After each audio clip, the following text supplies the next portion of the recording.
Thank you so much, and it's wonderful to be here, and thank you for that lovely introduction.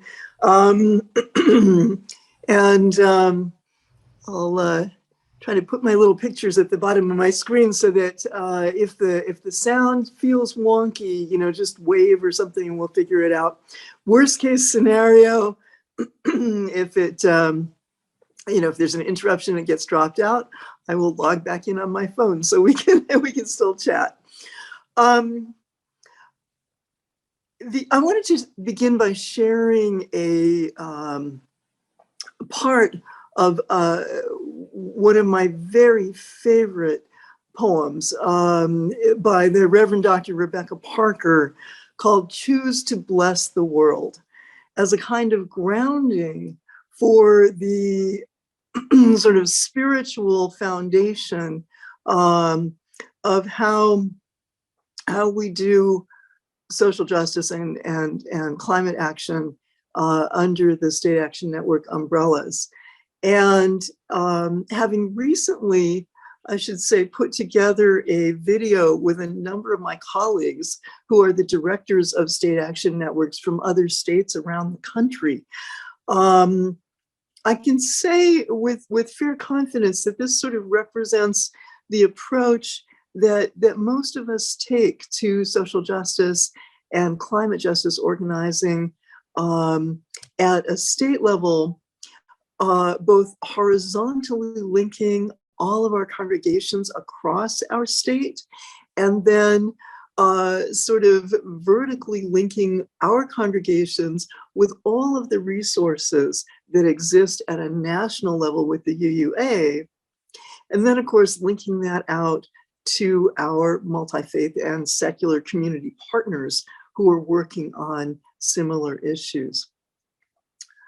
But to begin with this spiritual grounding for why we do this in church, in addition to the work that we may be, many of us do out in the community with League of Women Voters or Rotary or the Girl Scouts or the Y, whoever we're working with, or sometimes our preferred political parties, right? We have these connections.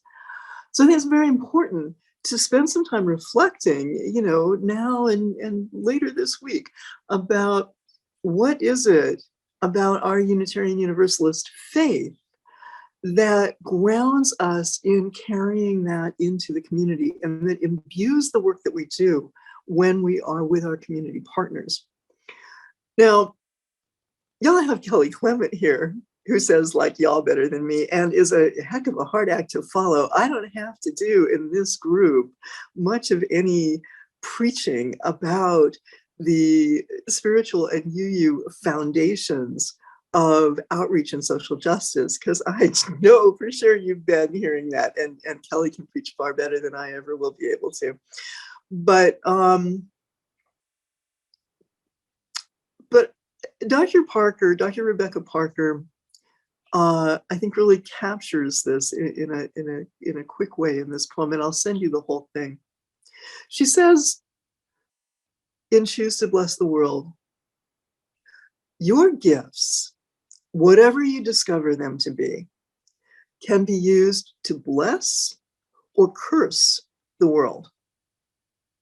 The mind's power, the strength of the hands, the reaches of the heart, the gift of speaking, of listening, imagining, seeing, waiting. Any of these can be used to feed the hungry, to bind up wounds, to welcome the stranger, to praise what is sacred, to do the work of justice, or offer love. Any of these can draw down the prison door, hoard bread, abandon the poor, obscure what is holy, comply with injustice, or withhold love. You must answer this question. What will you do with your gifts? Choose to bless the world. The choice to bless the world is more than an act of will. a moving forward into the world with the intention to do good. It is an act of recognition, a confession of surprise, a grateful acknowledgement that in the midst of a broken world, unspeakable beauty, grace, and mystery abide. There is an embrace of kindness that encompasses all life, even yours. And while there is injustice, anesthetization, or evil, there moves a holy disturbance, a benevolent rage, a revolutionary love, protesting, urging, insisting, that which is sacred will not be defiled. Those who bless the world live their life as a gesture of thanks for this beauty and this rage.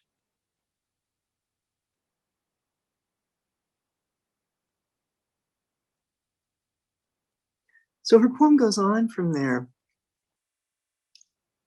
And I'll share the link to the whole poem. It's quite long. But I think that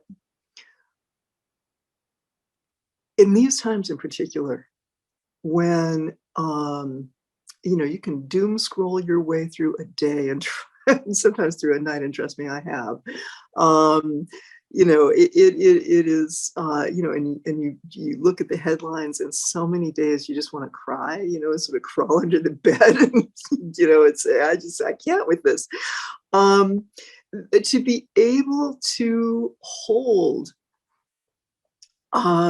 both the beauty and the rage, to be able to hold that revolutionary love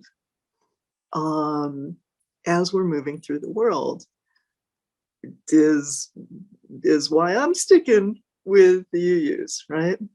And we become known for this. I think it is easy to forget in these times when we see such destruction and oppression of so many people around us, that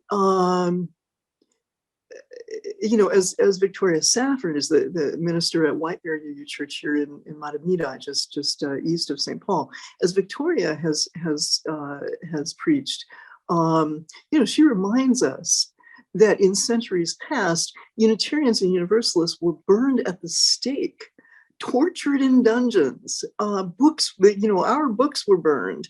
Our churches were destroyed. In Prague and Geneva and Krakow and London and Dachau and Selma,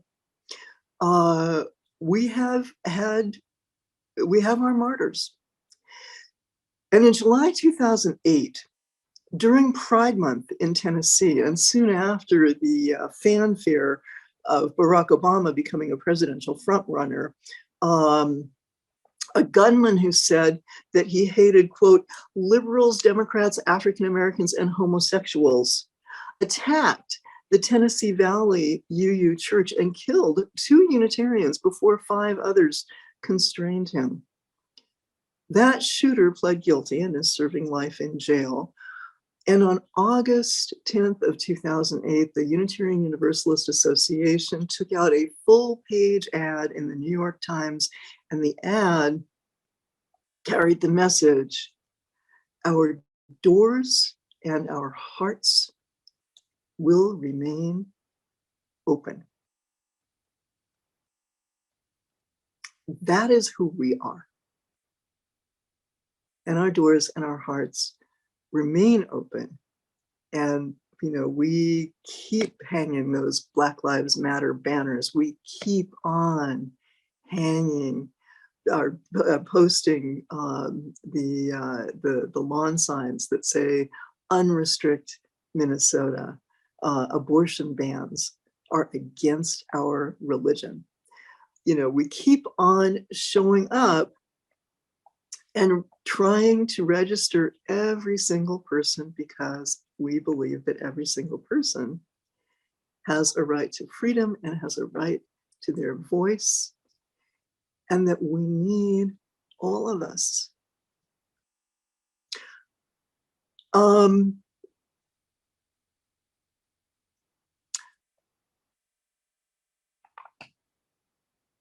Now, at the risk of shifting back into my old academic mode, what I'd like to do is to share a couple of slides that will, and I had set out to sort of accomplish two things, and it may be a little bit too much. I'm just going to admit that from the get-go.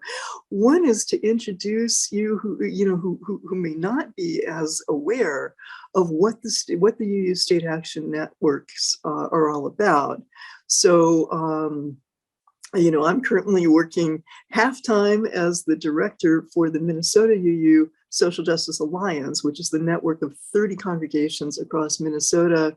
And then we have 3 in North and South Dakota as well that we sort of try to, really lift up because they're amazing. And then I'm now working 10 hours a week as the Get Out the Vote coordinator for UU the Vote for WUSON, the Wisconsin UU State Action Network. And so it's a exciting and busy time. And I would be very happy to kind of share more about that and chat a little bit more about that as we, as time permits, or even, after today. I'm sure I'll be seeing you again at least between now and the election. So let me see if I can pull up.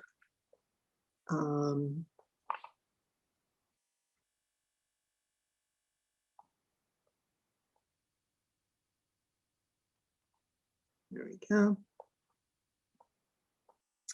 And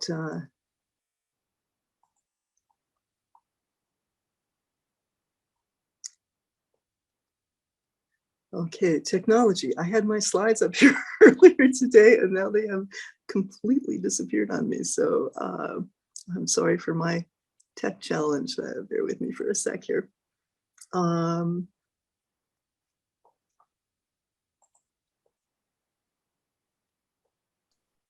As you pull that up, Karen, I just want to let you know that our congregation sits on the St. Croix River. And so it's right on the boundary of Minnesota and Wisconsin. The membership is, would you say, pretty equally divided. So anything you say from whichever hat you have on will reach one or more of our groups. So and that is one of the things that's super helpful about that is that I literally was hired by WUSON the day before yesterday. So, so I am in the process of doing a lot of learning, and really look forward to hopefully having some more conversation going forward with some of you and learning some more about kind of what's on the ground in Wisconsin. I'm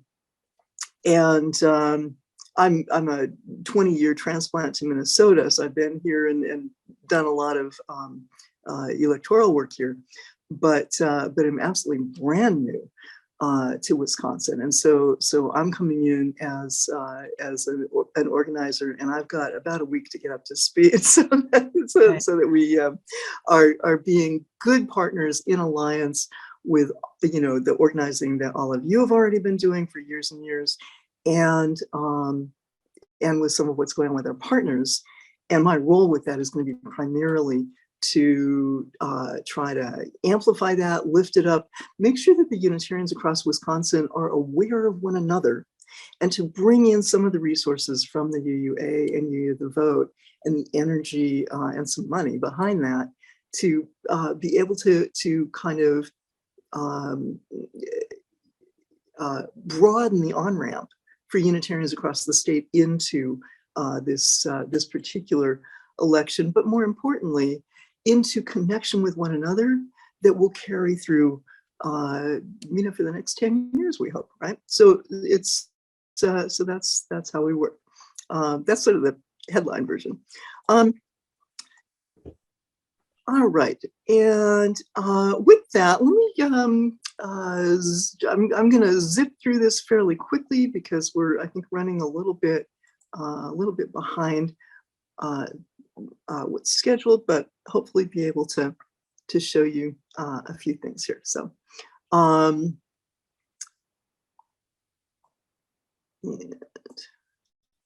all right.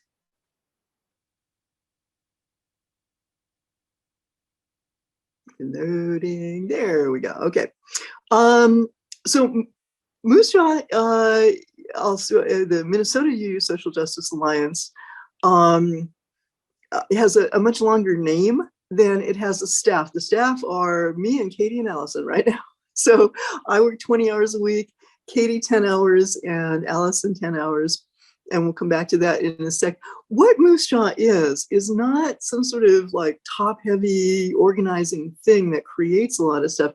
It's really about weaving together the congregations, and particularly we stay in touch with the social, racial, and climate justice teams of our 30 congregations, so that we, sort of, I literally, I get all of the newsletters from all those congregations. I skim through them at least once a month, and sort of, um, one of the main things that we do is to kind of act as a weaver, so that when I'm seeing, for example, White Bear is bringing in Afghan refugees, and so is First Unitarian, and now First Universalist is starting to get involved with that, and there's some folks down in Rochester doing that. I'm like, guys, guess what? Have you talked to one another? And people are asking for resources. One of the things that's useful is to be able to have someone just sort of paying attention to who's doing what where, and making some introductions and saying, if you have some interest in talking to this other congregation that's doing XYZ thing, you might want to do that. Now, you guys in Wisconsin have the Wisdom network that I've been studying about and kind of tracking for a while. And that's a very interesting coalition of interfaith coalitions that does that in some ways, but also obviously functions differently in different regions. In some places, they clearly are focused on primarily on decarceration issues. There's one that's focused mostly on climate issues, and then a couple that are coming into electoral things. But that is also tricky, because when you're looking at an interfaith network, that can be fabulous, as we've found in Minnesota as well, to work on certain issues of where everybody's on the same page, right? So when you're looking at, say, affordable housing or immigration reform, Unitarians work very well with Catholics and with even the more conservative of the Lutheran congregations and Baptists and so forth, right? But when you're looking at some issues around reproductive justice, or in some cases, even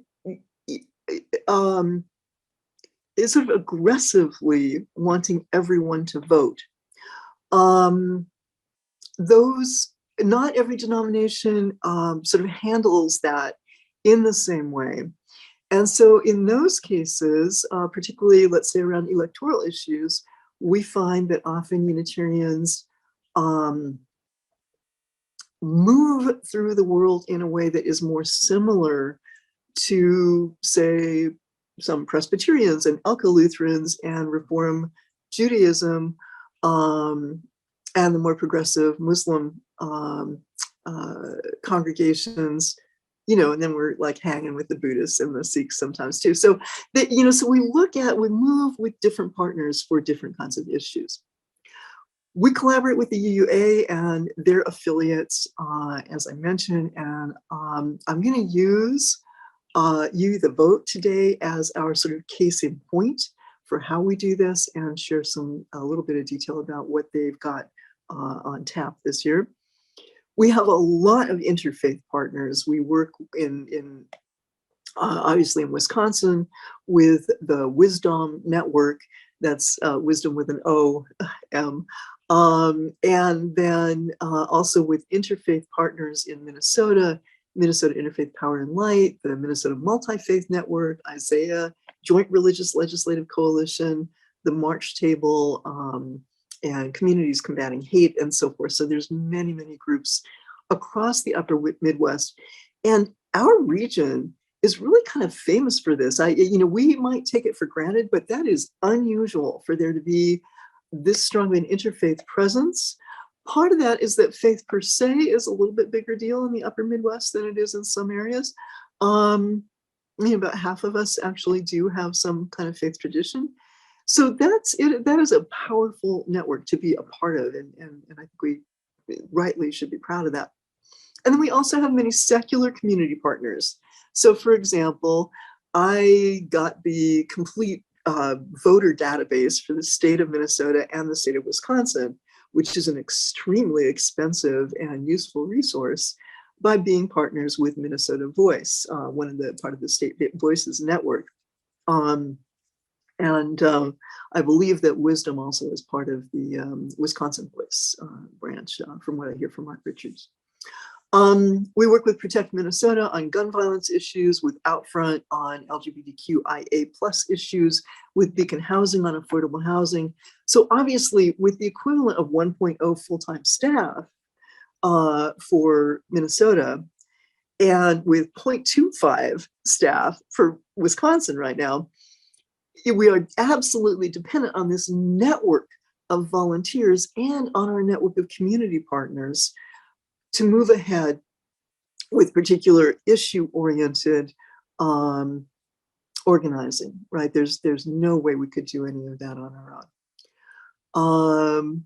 I mentioned about Moose Jaw. Moose Jaw is representing about 6,000 ewes. I haven't had a chance to sort of track yet. I don't know if anybody knows roughly what the emu population in Wisconsin is. That'll be an interesting thing to learn. I think it's probably similar, maybe a little bit bigger actually.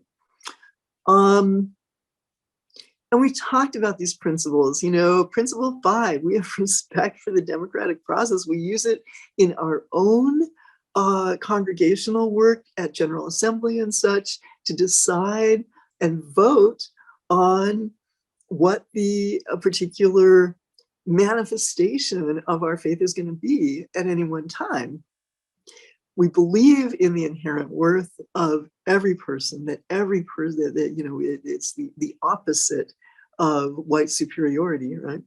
White supremacy. We believe in the interdependent web. We know that we need all of us.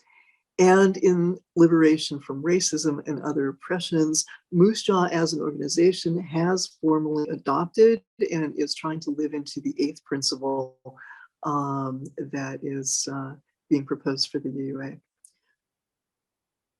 How we do organizing. I had a friend not long ago tell me that she thought she kind of didn't really want to bother with Moose Jaw because she says, I used to march in the streets with billboards when I was in my 20s, and I just don't do that anymore. I'm just too old for that anymore. I don't do that anymore. I'm like, okay, well, I do some of that still, but that's that's a tactic. That's not the foundation.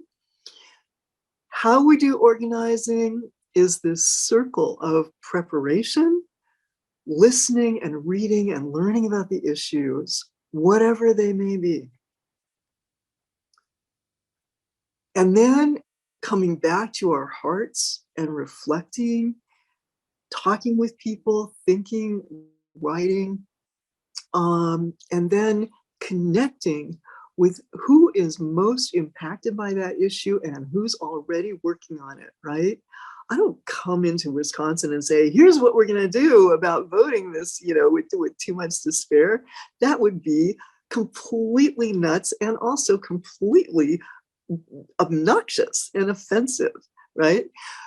Anything that we do when we're coming into a space where people already are, and people are in every space, right, is about partnering with who's already there and really looking at who's impacted by the injustices that exist, and how can we work alongside and with and in interaction, or sometimes how can we follow, or where we have capacity to lead, what is our piece to lead and what is our piece to follow, because it's usually some of both.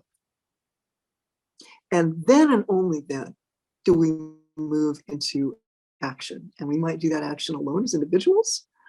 Um, we might work with a congregational team. We might work with a whole congregation, or with a small network of regional UUs, like the three churches in Milwaukee, for example, might do something together. Or we may, in an ideal world, do something statewide where everyone is showing up. And every single one of these stages that comes around and around involves reasoning with our minds, feeling it with our hearts. You know, if that piece is missing, just don't do it, right?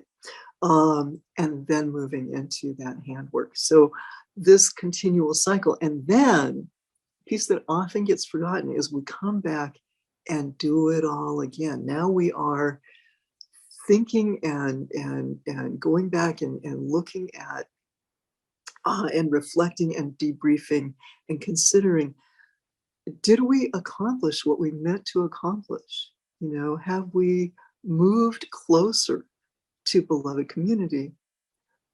Where were the spots where we moved farther away from that ideal, right? So we come back and then start and keep on going. This slide I will share with you. It's way too busy to actually even read, but it's an illustration of this process. This particular one is focused on what we did around Treaty People to Stop Line 3. But it just underscores that all of this is always including NVDA stands for Nonviolent Direct Action and Advocacy. You know, all the different ways to act. And when I work with Moose Jaw, one of the things that we try to do is to go from the most, is to have something built in, to have that message that every single person, no matter what your mobility, your physical capabilities or limitations, your time constraints and competing obligations, there is a niche, there is something that you can do to make a difference on the issues that are the nearest to your heart. And so when we think about action, we're not just thinking about marching in the streets with signs, although that can be a thing. But there's a range of you know, legislative action, of letters to the editor, of speaking out. Advocacy of many kinds involves action. The support and sustaining the people who are cooking the spaghetti for the ones who are marching in the street matter just as much as the ones who are out there with the bullhorn. Educating and amplifying the people who are sort of doing the research, teaching, busting the myths, undoing the fake news, and then the connectors, the people whose strength and talent it is to get to know other people and to step back or to step up and bring a friend, right? So this is what sustains us, is this whole process and the appreciation that different people have different strengths in community, and that if we are going to do social justice effectively, we need all of us. We need to assess our own strengths, assess the strengths within our congregation, within our fellowship, look at the strengths within our community, you know, who is among us, Unitarian or not, and then think about, you know, how can we weave that? How can we pull all that together to move forward the work? Some of the specific things that Moose Jaw has been working on over the past year include, you know, this whole menu of different kinds of specific issues that have come up. This is just mostly to show you the breadth. All the things that Unitarians work on, the State Action Networks work on, right? And again, we do this not by, you know, sort of me taking the lead on every single one of these things, but by, you know, it being my job to sort of notice who's doing what, and then lift that up, and we'll send out, you know, newsletters regularly about kind of what's happening.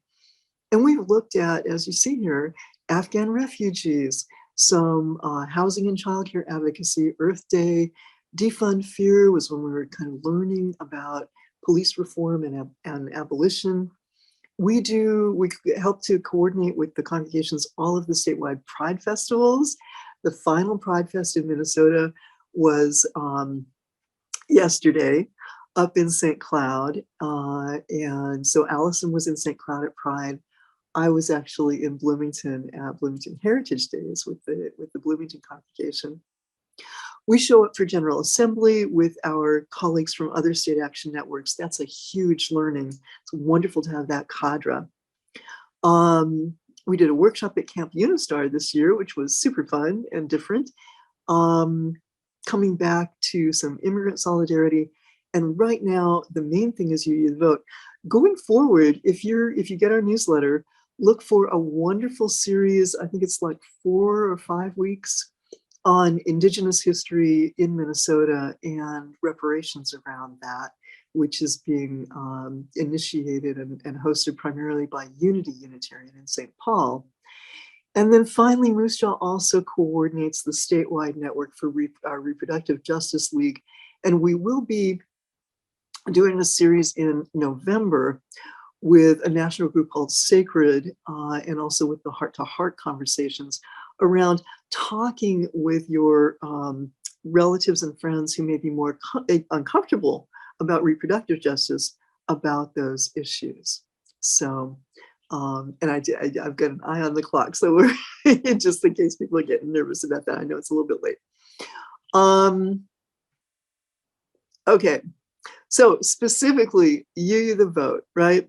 We believe that, I mean, just to kind of think about breaking down, like you're going to tell it to a kindergartner, what is voting for? Like, why would we worry about that, right? Well, it's how we don't care about voting for the sake of voting. We care about voting because voting in a democracy is how we hire people to help decide how to share the stuff we all need, all the stuff we hold in common, like water and air and schools and such, and to help make rules for how we get along, for what's fair, what's allowed, what's required, and what is prohibited. And we all want to have a say in how that works, right? That's what voting's all about. And so we vote ourselves in the UUA, sometimes contentiously and with argument and not with 100% majority. And we also are very careful to try to respect the rights of the minority. So we, none of the voting that we do is completely majority rules with disregard for those minority voices, right? So that's another important part of democracy. But we do need one another to thrive and to be free, and therefore we need one another to vote. Structurally, the UUA, UU the Vote program, is actually, giving out badges. This reminds me, I spent 9 years as a Girl Scout leader at some of my very best training ever for organizing. Girl Scouts are freaking brilliant. And so the UUA is really got this program set up where they're kind of handing out badges. Now, I always had Girl Scouts who were in it, for the camaraderie, some who were in it for the activities and the programming, some who were in it because they really liked my co-leader, and some who were in it because they really like getting badges. And that's true for Unitarians as well, right? I mean, there's people have different styles. So when we look at these different tactics around UU the Vote, they need to not be intimidating. All they are is some ways of sort of reminding folks about the range of possible tactics that can be used for voter engagement. But they also remind us that, that we're actually not going to make change in an electoral context if we're just kind of sitting around and singing Kumbaya and saying everyone should vote, everyone should vote. We actually have to get out there and do some things to try to facilitate that. So, as Carolyn was saying earlier, that I was reading the website for that St. Croix Valley League of Women Voters. Oh my goodness, those folks are just kicking it. That is a gorgeous, fantastic website with a lot of action. And if you have not already joined that group, go do that today. I mean, they're incredible. And I'm not saying, I had no idea when I started looking at that that their leader was like right here in this congregation, also helping to lead the fellowship. So, go figure. That happens kind of a lot actually in UU spaces. So go us. One of the specific tactics that I want to lift up, I honestly, I don't know enough about Wisconsin to know whether this even will make sense in your space. But one thing we are doing in Minnesota, where I'd love to have anybody interested hop on, is thinking about who is our target audience. Now, Minnesota and also actually Wisconsin have some of the highest rates of voter registration among eligible adults in the entire country, right? So even with some of the real major challenges that y'all are facing in Wisconsin, that is still true. And so then if you're going to go out there and say, well, I want everyone to be registered and I want everyone to vote, it's really essential to think about who your audience is so that you're not just spinning your gears and talking to a lot of white baby boomers, excuse me, like me, because folks who are 55 and up, they are either already registered, they're already voters, or they are dead set against it. And you might as well just be talking on the wall, right?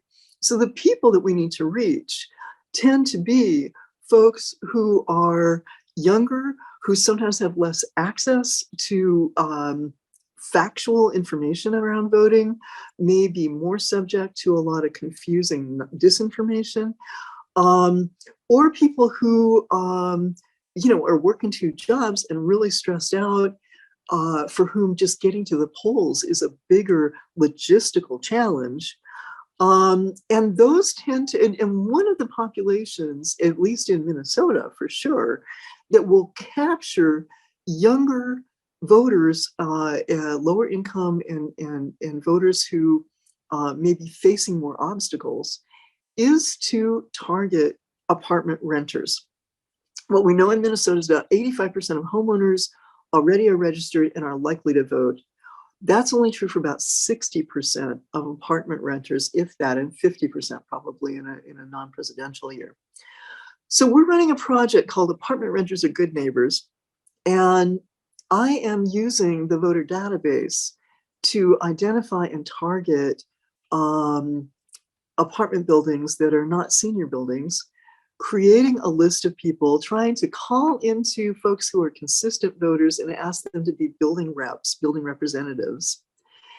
And then we're planning to try to work with the building representatives to drop off a postcard at every single door in that building, or if we have to mail the postcards if we can't find a way to get in.